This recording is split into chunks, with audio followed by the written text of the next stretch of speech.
皆さんこんにちは、おでこです。貯金したいはずなのに散財額だけ増えていく。浪費を減らしたいはずなのに明日はセールへ行く予定。こんな私でしたが、今では物欲に振り回されず、お金も整う暮らしを送れるようになってきました。ただ、何もかも買わないというのではなくて、本当に必要なことのためにそれ以外では使わないというのが私の理想です。浪費が減る思考と習慣、一つ目は経費なのか浪費なのかです。山を見てあれは山、海を見てあれは海と言います。一般的な家計簿はこれと似ていて、鶏肉を買えば食費、ティッシュを買えば日用品費に振り分けられます。家計簿を否定するわけではありません。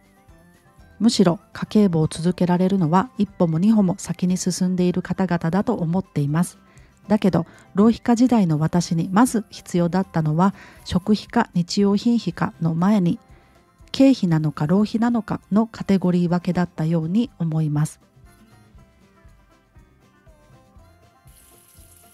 経費なのか浪費なのかで考えてみると、同じ食費だとしても鶏肉や白菜は経費になるし、チョコレートは浪費に分けられます。だけど仕事のストレス解消のために1ヶ月に一度だけ買うチョコレートは経費になるかもしれません。なので人によって経費と浪費の分け方は違うと思いますが、お買い物の前にこれは経費なのか浪費になるのかと考えるだけで、少しずつ無駄な買い物が減ってきたように思います。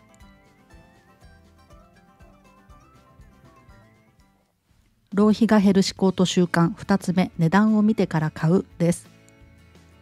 今この言葉を聞いて、値段を見てから買うなんて当たり前と思った皆さん、おっしゃる通りですが、その当たり前ができていないのが浪費家時代の私でした。もちろん数千円数万円のものなら一応値段を見て検討してから買っているつもりでしたが、コンビニで買うおにぎりやスーパーで買う野菜、自販機で買うお茶などの値段は見えているけれど見ていない状態でした。だけどおにぎりなら梅、鮭、たらこと並んでいて、それぞれ少しずつ値段が違います。ミニマルライフを目指してお金を整えていく過程で、値段の差があることがようやく見えてくるようになりました。一番安いもので十分な理由、逆に安いものを選ばない理由、どんなものでも吟味した上で自分なりの理由を持って選べるようになってきたと思います。浪費が減る思考と習慣、3つ目は買わないものを決めておくです。ここまでで2つの考えをご紹介しましたが、それでも私たちを惑わすのが物欲お化けです。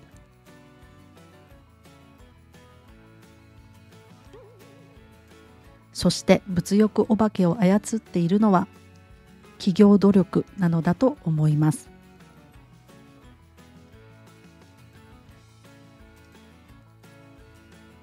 毎年毎月毎週毎日ありとあらゆる新商品が出てきて、買えばもっと暮らしが良くなりますよと誘ってきます。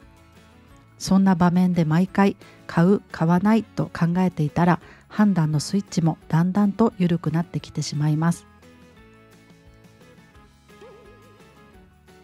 なので買わないものを決めておくのも一つの手だと思っています。洗剤はこの種類だけと決めてみたり、調味料はこれ以上種類を増やさないと決めてみたり、掃除グッズなら今年1年は買わないと決めてみたり、何を買うかよりもまず何を買わないかを考えておくことで、お化けと遭遇する機会を減らすことができると思います。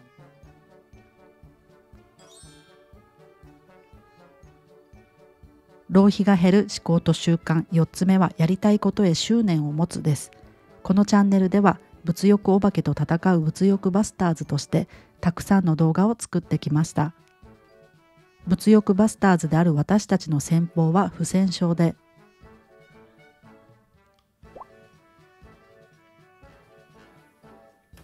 戦いに使う呪文はとりあえず買わないです。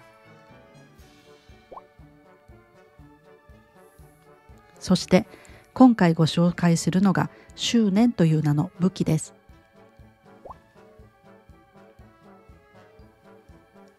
執念というのは自分軸という言葉に置き換えることもできます。自分軸で選んだやりたいことや欲しいものは絶対に手に入れるんだという執念を持つことが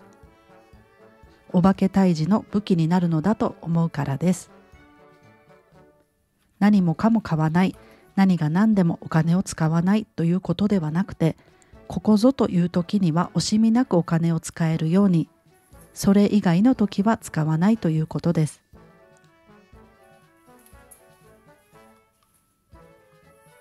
浪費を減らすために必要なのは、仙人のような忍耐力よりも、好きなことへ突き進む執念なのかもしれません。執念というと大げさにも聞こえますが、社会的に大きなことを成し遂げようという話ではなくて、家族の幸せや今の暮らしを維持するということが執念を燃やすべきことに当てはまるように感じています。逆にこのお財布欲しいなという気持ちに執念という言葉を当てはめてみると、そこまでではないかなと自分の気持ちを落ち着かせることもできます。浪費が減る思考と習慣、5つ目は勇者になって自分を褒めるです。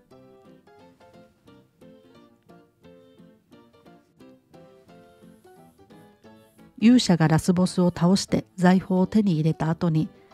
ふと通りかかったお店で 30% オフの服を安いからとりあえず買っとこうと言って買っていたら、勇者さん、もっと有意義な使い方なかったのと思ってしまう気がします。浪費ばかりしていた時代の私は周りから見るとこんな風だったのかもしれません。だって嫌な思いもしながら頑張って働いて、やっと手に入れたお給料の使い道がほぼ浪費だったからです。毎日苦労して働いている私たちも勇者なのだとしたら、働いた対価としていただくお給料は勇者でいうところの財宝になります。でも仕事が大変なのは当たり前、頑張るのも当たり前。これくらいみんなやってるから大したことじゃない。そんな風に考えて自分の頑張りを褒めてないとしたら、本当にもったいないことだと思います。私なんて勇者じゃないなんて思う必要はありません。自分で自分を褒めることに誰の許可も必要ありません。なので勇者になった気持ちでどんどん褒めてみてください。そしてお給料は勇者が手に入れた財宝です。そんな風に思えてくると、勝ち取った財宝の使い道には慎重になれるし、適当には使えなくなります。節約のテクニックは巷にあふれていると思いますが、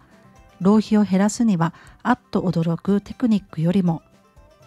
自分をいたわって大切にしてあげられるマインドが何より効果的だと感じています。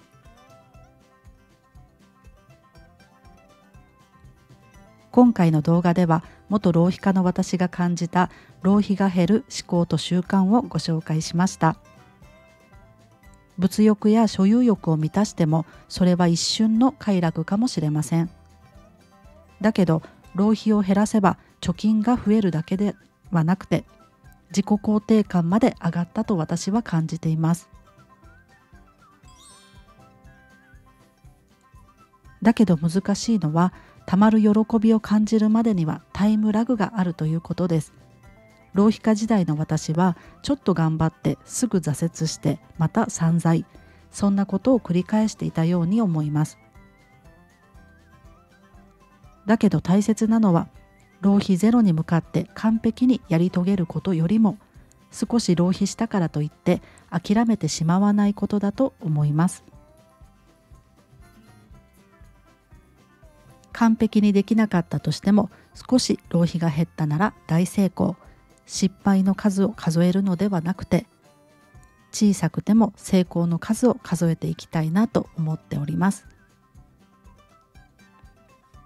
それでは最後まで動画をご覧いただいてありがとうございます。2024年も物欲バスターズとして1年頑張っていきたいと思います。どうぞこの YouTube チャンネルを応援いただけると嬉しいです。それでは皆さん、また次回の動画でお会いしましょう。